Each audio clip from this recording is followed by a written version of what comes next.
Yaralıyken nasıl yaşayacağım?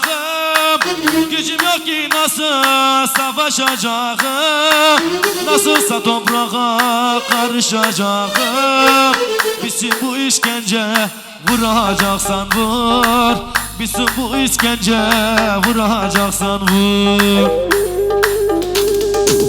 Vur vur vur vur vur, vuracaksan vur.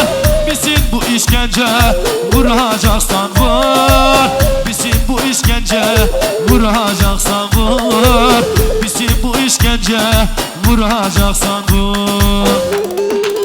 Of vur vur vur vur vur, vuracaksan vur.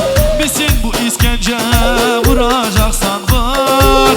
Bitsin bu işkence, vuracaksan vur. Bitsin bu işkence, vuracaksan vur. Şabaş abi Evnaz'dan Mahmut. Şuba biraz bayağı bu kozlabi. Sarı gömede hatta bir nedin onu. Şabaş abi Kadir Kaya. Şuba denga basa masum denk şanslı avres. Edip.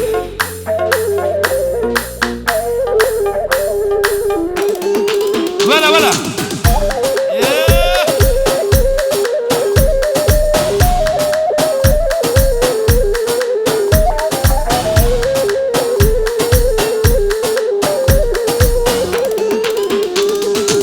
Hasretim bir yandan, sense bir yandan.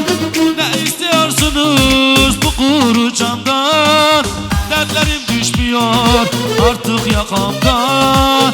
Bitsin bu işkence, vuracaksan vur. Bitsin bu işkence, vuracaksan vur. Oh vur vur vur vur vur, vuracaksan vur.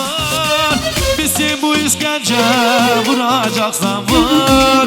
Bitsin bu işkence, vuracaksan vur. Bitsin bu işkence, vuracaksan vur. Oh vur vur vur vur vur, vuracaksan vur. Bitsin bu işkence, vuracaksan vur. Bitsin bu işkence, vuracaksan vur. Bitsin bu işkence, salam vuracaksan vur.